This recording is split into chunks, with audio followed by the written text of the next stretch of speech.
ये कौन सी साइंस है भाई? मुझे मारो वाली मीम नहीं जो तो एक मारो। ये उस ग्रेड की ये साइंस उन्होंने बताई है। शायद आपको जान के दिलचस्पी होगी कि दुनिया के अंदर मौजूद हर इंसान किसी वक्त पे एक लड़की रह चुका। हर बच्चा जब पैदा होता है दो तरह के रिप्रोडक्टिव सिस्टम्स लेके पैदा होता है। ऐसा नहीं होता कि वो बच्ची होता है या बच्चा होता है। कुछ बच्चे पैदा हो सकते हैं जुड़ी हुई उंगलियों के साथ, मिसाल के तौर पे आउट ऑफ लाइन लिप्स के साथ पैदा, वो एक बायोलॉजिकल अनोमली है। अगर वही उसके प्राइवेट ऑर्गन्स में वो अनोमली आ जाती है तो उसे उसकी जिन्स नहीं चेंज हो जाती। So doctor Moiz is wrong to base the opinion on external reproductive organs. Doctor Mehrab ने जो मुकदमा रखा है उस पर आपको एतराज़ है? उसकी समरी ये है कि हर इंसान पहले औरत होता है। हाँ, रह चुका है। हाँ। उस पे आपको पसंद नहीं आई बात ये? मुझे हर लफ्ज़ बात बुरी लगती है। नेचुरली ये भी बुरी लगेगी। देखिए, हम इस तबके से कहते हैं कि हमारे साथ आप इंगेज करें अच्छे लेवल पे। That is science, that is psychology, that is philosophy and obviously above all religion. तो इस तबके से हम ये बड़े अरसे से यही कहते आ रहे हैं। लेकिन जो ये साइंस को आउट करते हैं, सूडो, जो फतवा लेके आते हैं मिस इंटरप्रेटेड, अब इसमें भी जो कल्चर की जो हिस्ट्री वगैरह बताते हैं वो भी सारी गलत। ठीक है। अब जो उन्होंने कहा कि साइंस इसके पीछे बड़ी इंटरेस्टिंग है कि हर इंसान पहले बच्ची होता है और बाद में वो बच्चा बन जाता है, वो साइंस है कि अभी हमें भी तो बताएं। It doesn't work like that. अच्छा, आपने जब ये सुना तो आपने फिर उसको देखा जाके?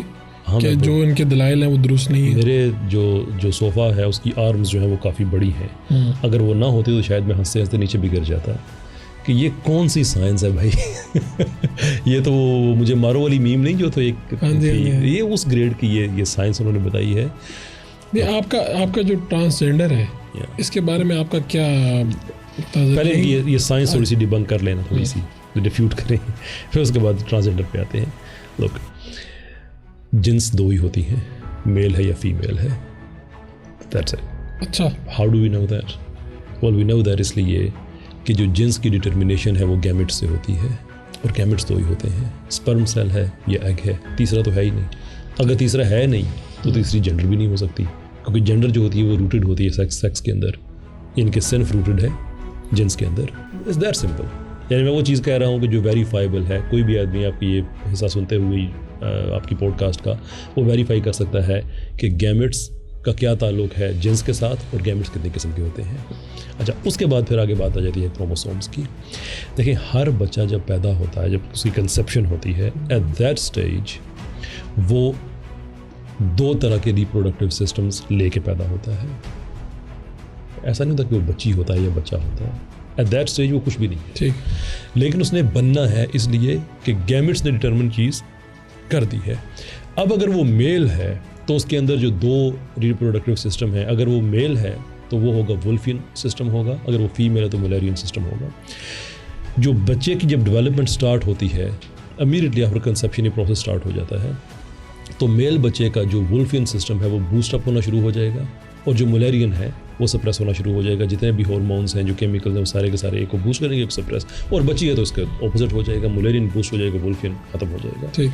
लेकिन ये चीज़ पहले से डिटर्मिन हो चुकी है, पहले से, बेस्ड ऑन गैमेट्स। अब बच्चा जो है वो उसके बाद पैदाइश होती है एंड सो फोर्थ। डॉक्टर मेहरूब ने जो दो गलतियाँ की हैं, एक तो उन्होंने बगैर कोई हवाला देते हुए ये कह दिया कि ये साइंस हमें बताती है कि हर बच्चा पहले बच्ची होती है। ये एक ज़माने में ये व्यू रहा है फ्रॉइडियन व्यूज़ पे, लेकिन साइंस की दुनिया में रिफ्यूट हो चुका है, कब से आउट ऑफ डेट एंड ख़त्म हो चुकी है ये बात। अब जो एम्ब्रियोलॉजिकल डेवलपमेंट है वो टोटली इसको डिनाई करती है। अच्छा, उसके बाद जो उन्होंने दूसरी जो बात कही, वो मुसलसल जो एक्सटर्नल ऑर्गन्स है वो उनका हवाला देते रहे। भाई, एक्सटर्नल ऑर्गन्स तो कभी भी जिन्स की डिटर्मिनेशन के लिए क्राइटेरिया नहीं होते। जिस ज़माने में टेक्नोलॉजी वगैरह नहीं होती थी, उस ज़माने में हमें सब तक कह सकते थे कि यार जो बच्चा पैदा हुआ है उसके आप रिप्रोडक्टिव ऑर्गन्स को देख के आप फैसला कर देते हैं कि मेल है फीमेल है, विच इज़ स्टिल ओके, क्योंकि मोर देन 99% केसेस वो कंसिस्टेंट होते हैं। लेकिन असल चीज़ ये होती है कि उन जो उसके एक्सटर्नल ऑर्गन्स हैं, क्या वो अलाइंड हैं उसके इंटरनल ऑर्गन से, जो रिप्रोडक्टिव ऑर्गन्स हैं, और दूसरे ये कि इनके बज़ाहिर में कोई इबहाम तो नहीं है। इबहाम हो सकता है, कुछ बच्चे पैदा हो सकते हैं जुड़ी हुई उंगलियों के साथ, मिसाल के तौर पे, as a possibility, out of line lips के साथ पैदा होता है, वो एक बायोलॉजिकल अनोमली है। अगर वही उसके प्राइवेट ऑर्गन्स में वो अनोमली आ जाती है तो उसे उसकी जिन्स नहीं चेंज हो जाती। अच्छा, जो मेल है वो मेल ही रहेगा, ठीक। जो फीमेल है वो फीमेल ही रहेगा। आप कह रहे किसी किस्म की, इससे कह सकते हैं कि आप जिस तरह आपने होंठों वाली मिसाल दी है, इसी तरह ऑर्गन्स के ऊपर भी आप इसी तरह से सोच रहे हैं। एग्जैक्टली 6 उंगलियों के साथ बच्चा पैदा हो गया, ऐसे उसकी जिन्स तो नहीं अलग हो गई। ये इस तरह की एक एनॉमली है जो कि आजकल मेडिकल प्रोसीजर बड़ा सिंपल सा है, उसके बाद वो फिक्स हो जाती है। कई दुनिया में केसेस हैं ऐसे, वो हो जाते हैं। So doctor Moiz is wrong to base the opinion on external reproductive organs और इंटरनल का जिक्र ही ना करना।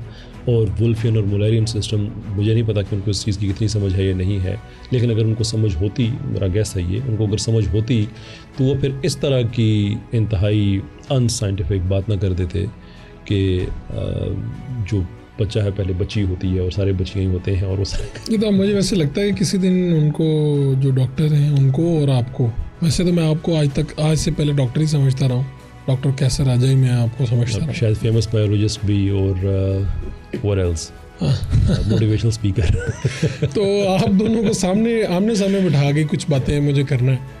Sure, I'd be always available.